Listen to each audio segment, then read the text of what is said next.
근데요, 여기 보면 이런 말씀 있죠? 이미 그의 안식에 들어간 자는 하나님이 자기 일을 쉬심과 같이 그도 자기 일을 쉬느니라. 여러분, 이미 정말 여러분들이 그걸 깨닫고 하나님이 나를 위한 모든 준비를 영원히 다 끝내버렸었다라는 게 믿어진다면 그 마음에 쉼이 있어야지. 쉬어야지. 다 끝났는데. 근데 쉼이 없어요. 그 얘기는 뭐냐면 여전히 내가 나를 위한 일을 계속하고 있다는 거예요. 자기를 위한 일을 계속하고 있어요. 응? 인간이 하는 일은 제가 세 가지밖에 없다고 그랬죠. 관계하는 일, 말하는 일, 일하는 거. 일하고 말하고 그리고 관계하는 거 세 가지밖에 안 하는데 그 속에서도 관계하면서도 어떻게 사람하고 관계하면서 자기를 위한 일을 해요. 그게 뭐예요? 자기 의의를 높이고 자기가 인정받기 위한 일을 하고 그래서 어떻게 해요? 부끄러운 건 감추고 두려운 건 숨기고 마치 아담이 에덴 동산에서 했던 것처럼 예? 계속해서 그 일을 하잖아요. 일평생 하는 일이 뭐예요? 부끄러워서 숨고 두려워서 숨고 감추고 숨고 감추고 숨고 일생 동안 그 일 하잖아요. 그런데 완벽하게 가려졌다 생각하면 또 드러나. 또 연약함이 드러나. 또 연약함이 드러나면 또 가려. 그 연약함만 드러나는 게 아니라 연약함이 악함으로 드러나요.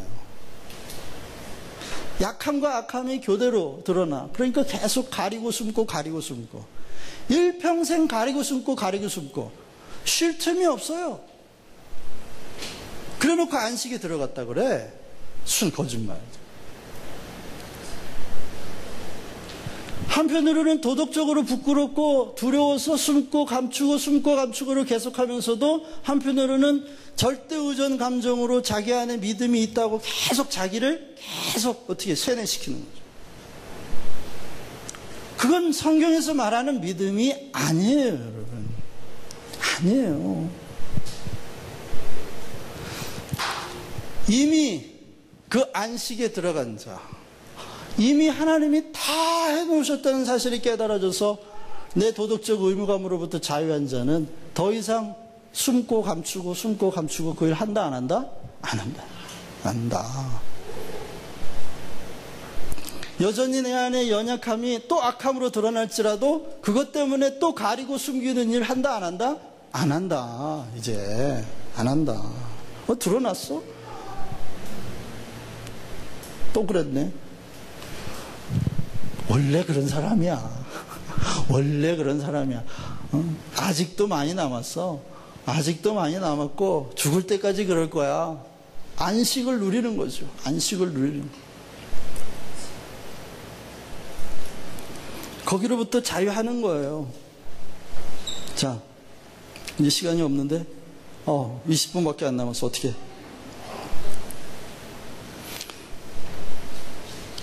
그 이해한 뒤에 넘어서 마음을 바꾼다고 하는 그 진정한 회개가 바로 무슨 뜻이냐면 성령님이 오시면은 예수님 그러셨죠. 성령님이 오시면은 세상을 책망할 텐데 죄와 의와 심판에 관하여 죄와 의와 심판에 관하여라 그랬어요. 자, 그런데 그때 예수님이 오신 뒤에 죄의 개념은 원죄와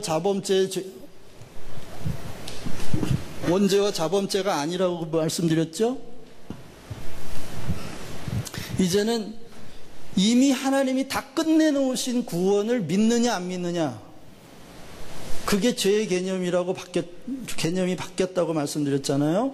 전에는 예수님 오시기 전에는 원죄와 자범죄가 우리를 지옥에 가게 하는 죄가 됐지만 이제 예수님 오시고 난 뒤에는 이미 주님이 끝낸 구원을 믿지 않는, 예수님이 하나님의 나라라고 하는 것을 믿지 않는 그 죄가 우리를 지옥에 가게 한다는 거예요. 그리고 의라 함은 내가 아버지께로 가며 더 이상 이제 이 땅을 다스리는 의는 없다. 이제는 하나님께서 모든 의를 다 가지시고 하나님이 모든 통치권을 다 가지시고 하나님께서 온 세상의 주인이 되신다.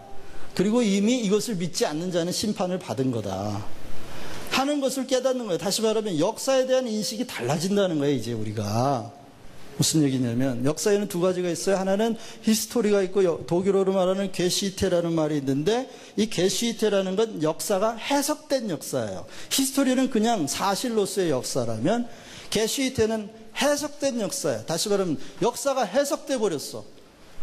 어떻게? 역사의 주인은 하나님이시고 하나님이 그 역사를 구원하실 거다. 하나님이 그 역사를 바로 잡으실 거라고 하는 해석된 눈을 가지게 됐다는 거예요, 내가. 이게 무슨 말이냐? 홀로코스트라는 거 아시죠, 여러분? 홀로코스트. 독일이 유대인들을 600만 명을 죽였어요, 가스실에서. 여러분, 이런 역사가 인류에 거기만 있었나? 아니요. 남아공에도 200만 명은 죽었어요. 제가 사역했던 아르메니아도 150만 명을 터키 사람들이 죽였어요. 그런 일은 세계사에 남을 만한 대표적인 사건이지만 이런 일이 벌어질 때 여러분 어떻게 설명할 거예요? 도대체 이 역사가 이 인간이라는 종자가 존재해야 돼요? 여러분, 네? 가스실에서 600만, 제가 오늘 그걸 준비하느라고 지금 찾아봤는데요. 600만 명을 죽였어요. 죽였는데 죽인 것도 모자라가지고 생체 실험하고 기름을 짜내고 사람의 가죽으로 기념품을 만들어서 보관하고, 자, 이런 일들을 독일 사람들이 했어요. 그 사람들 살려둬야 돼요? 지구상에 남겨둬야 돼요? 그럼 300만 명 죽인 남아공 백인들은 살려둬야 돼요? 도대체 이 역사가 왜 이렇게 흘러가고 있죠? 답이 있어요, 없어요? 답이 없어요. 도대체 인간이라는 종자가 이 땅에 발 딛고 살아야 될 가치가 있냐고요? 있어요? 여러분? 그렇게 생각하세요? 아, 내가 안 했는데? 그 문제가 아니에요, 여러분. 그리스도인의 사고의 차원은 전 인류를 봐야 되는 거예요. 왜? 우리가 믿는 하나님은 온 인류를 다 창조하신 분이잖아요. 이런 인류를 구원할 가치가 있어요?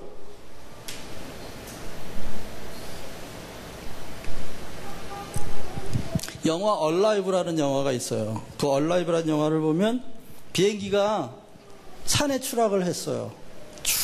산꼭대기에 만년설이 있는데 추락을 했는데 사람들이 많이 죽고 살아남은 사람들이 있었는데 그 사람들이 어떻게 살아남았느냐? 죽은 동료의 살을 먹고 살아났어요.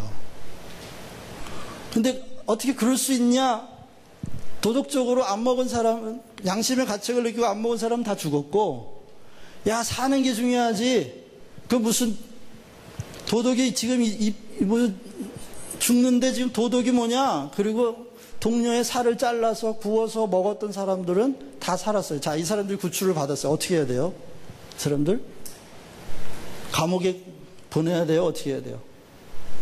누가 대답할 수 있어요? 이런 문제에 대해. 인간의 역사 들여다보면 답이 없는 부분이 많고, 인간의 역사 들여다보면 사람은 이 땅에 존재하면 안 될 것 같은 그런 순간들이 얼마나 많은지 몰라요, 여러분. 뿐만 아니라 과학자들의 발견에 의하면 지구가 지금 그럴 위기에 있대요. 어떤 위기요?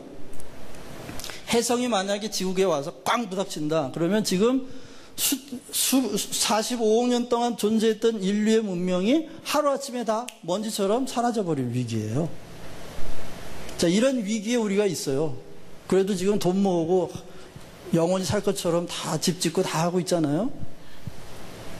여러분, 그리스도인이 된다는 건 창조주 하나님의 눈으로 세상을 본다는 거고 역사에 대한 새로운 해석을 가진다는 거예요, 여러분. 응? 그냥 난 절대 의존 감정에 의지해서 나 구원받았어, 그걸로 끝나는 게 아니라는 거예요. 그건 기독교인이 아니에요, 여러분. 우리는 창조주 하나님을 구세주로 믿는 사람들이에요. 그리고 그 창조주께서 지금 역사를 주관하고 계시고 역사를 지금 역사의 주인으로 이 세상을 움직여가고 있다는 걸 믿고 있는 사람들이라고. 물론 우리 교회가 부흥해야 하고 교회가 재정적으로 튼튼해져야 하는 거 중요하지만 그보다 먼저 고민해야 될 건 하나님의 나라, 다시 말하면 하나님의 통치, 하나님의 통치가 이 전 세계에 어떻게 나타나야 되는가에 대하여 그거 먼저 구하라고 말씀하시잖아요. 그게 교회고 우리의 믿음의 중심에 살아있어야 할 영원한 가치란 말이죠. 째째하게 좀스럽게 내 주머니에 돈 몇 푼 들어오면 헬렐레, 안 들어오면 원망하고 불평하는 그런 사람들을 생산해내는 교회는 하나님께서 쓰시지 않습니다, 여러분. 그러나 하나님의, 우리가 새 언약을 믿는다고 하는 것은 하나님의 그 통치하심은 이런 과학적인 위기, 과학자들이 발견하는 이런 위기나 또는 인류의 문명이 이렇게 잘못 가고 있는 것 같은 이런 위험보다도 훨씬 더 크고 위대하다는 것입니다. 하나님은 우리가 알 수 없는 그 신비한 영역까지 다 알고 계셔서 하나님의 통치하심, 하나님의 다스리심은 너무나 크고 안전하다는 거예요. 비록 과학자들이, 비록 인류의 역사가 우리에게 그런 불안함을 심겨주고 마치 우리가 이 땅에 있어서는 안 될 것 같은 그런 버러지 같고 곰팡이 같은 존재들 같은 우리 자신들이지만 우리를 사랑하신 하나님께서 반드시 이 역사를 회복하실 거라고 하는, 그래서 하나님의 영광이 온전하게 드러날 만큼 창조가 완성될 거라고 하는 믿음에 사로잡혀 있는 사람들이 바로 그리스도인들이라는 겁니다.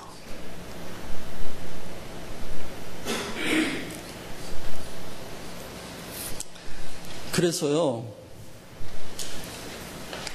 저 위에 거는 생략할게요. 예수님에 대해서는.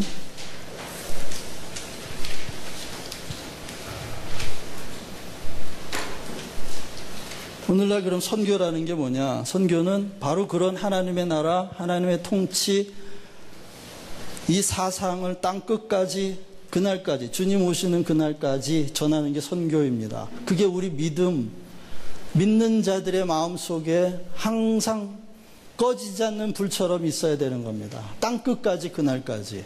이 하나님의 통치가 전해져야 한다고 하는 부담감, 영적인 부담감. 이것이 식어서는 안 됩니다, 여러분. 식어서는 안 됩니다. 비록 우리가 개교회 안에서 자신의 개인적인 삶 속에서 복닥거리며 살지만 최소한 예배드리고 최소한 우리가 교회에 와서 있을 때만이라도 우리가 믿는 하나님이 창조주 하나님이요, 그분이 세상을 구원하시고 역사를 구원하시는 역사의 주인이신 하나님이라는 걸 기억하고 잠깐이라도 온 세상을 위하여 세상을 마음에 품고 기도해야 하는 것이 그리스도인들입니다. 그렇다면 제자는 누구냐? 제자는 첫째, 거듭나야 합니다. 여러분, 거듭나셨습니까? 여러분의 믿음이 거듭나셨습니까? 아니라면 오늘 거듭나십시오. 거듭나는 자리로 나가십시오. 우리의 믿음이 이제 절대 의존 감정이나 그런 정치적인 외교적 믿음에서 하나님의 계시의 믿음, 주님께서 우리의 구원에 대하여 온전히 100% 주님께서 다 이루시고 마침내 부활, 그 역사적 종말에 주님께서 그것을 완성하실 것이라고 하는 그 믿음으로 우리의 믿음이 바뀌어야 되는데, 바로 그런 사람이 거듭난 사람들이고, 구원은 역사적인 종말의 심판으로 완성될 전적인 하나님의 행위이며 곧 하나님의 전적인 은혜임을 전하는 무위의 행위로 열매 맺는 사람이다. 무위라는 말 기억하시죠? 우리가 할 게 없다는 겁니다. 두 가지 열매를 말하는데 하나는 자유입니다. 어떤 자유요? 내가 십자가에서 죽음으로 모든 종교성, 정치성, 외교적 수단이나 절대 의존 감정으로부터 실존적 믿음으로부터 내가 믿어야만, 내가 행해야만, 내가 뭘 해야만 하는 이런 자기의만 키워나는 이런 믿음에서 자유해야 합니다. 주님 영이시니 주의 영이 계신 곳에는 자유함이 있느니라 그러셨습니다. 십자가에서 죽었다고 고백하는 의미가 바로 그것 때문에 우리는 하나님의 구원에 관하여 아무것도 할 게 없는 무위 속에 들어가서 자유하는 겁니다. 그리고 사랑의 열매를 맺는 것인